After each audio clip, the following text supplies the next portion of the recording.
the northern Cape of South Africa is a small town called Orania. At first glance, it resembles small-town America. But there is one striking difference here. Everyone, and we mean everyone, is white. It's by design. Many people, they call this an apartheid town, what South Africa was, not what it's attempting to become.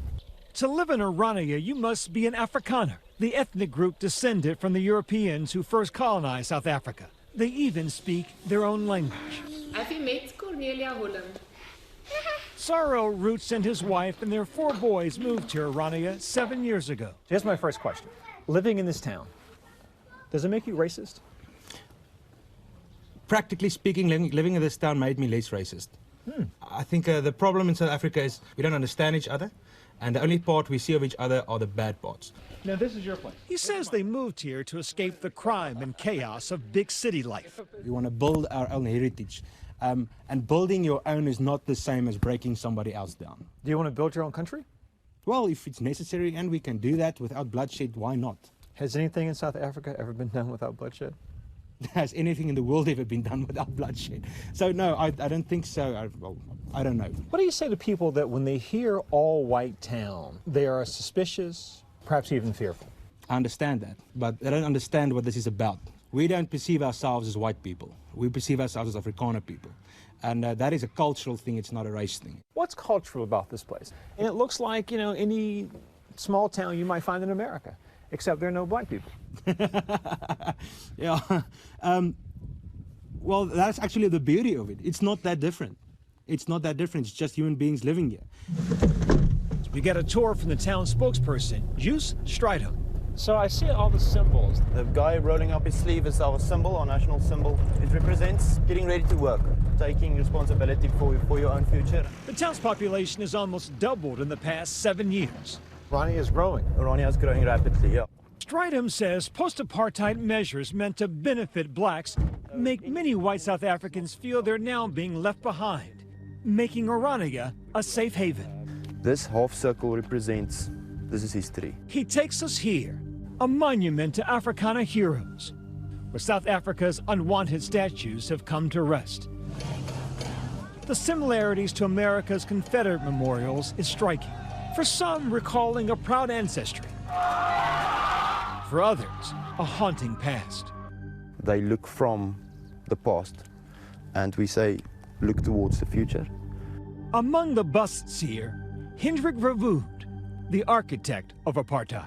The most prominent part of my family is obviously Dr. Hendrik Verwoerd. This is Karoo Bashoff, the president of the Orania movement. His father started the town. His grandfather started apartheid. The racial divide is in his bloodline.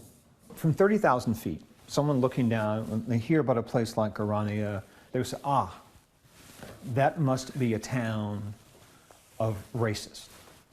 Are you a racist? No.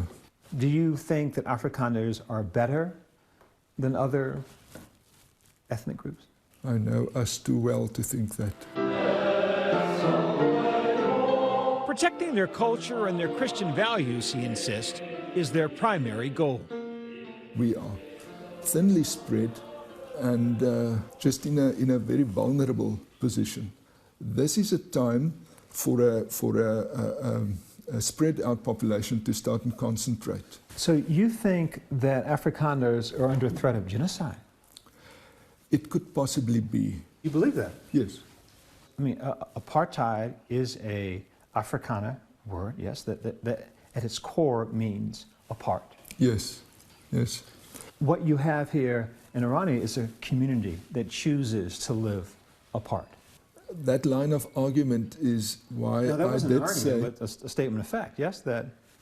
It's interesting when the stating of facts become an argument. The unfairness of it has to do with the baggage of the term. How do you bridge that, though, right? That baggage, one could also call history, Yes. right? Because the history of South Africa, it seems, oftentimes, all white, has often come at the expense of all others. Yeah, bridging it starts by not negating it. and give us time to prove ourselves as participants in an African future. So you're saying, trust us? Yes, yes, yeah, I didn't think about it that way, but yeah, I'm saying trust us. Trust the words of the grandson, or trust the wounds left by the grandfather. Just like gold and diamonds, mistrust lives deep in the soil of South Africa. Not all the ghosts of apartheid have faded, and none have been forgotten.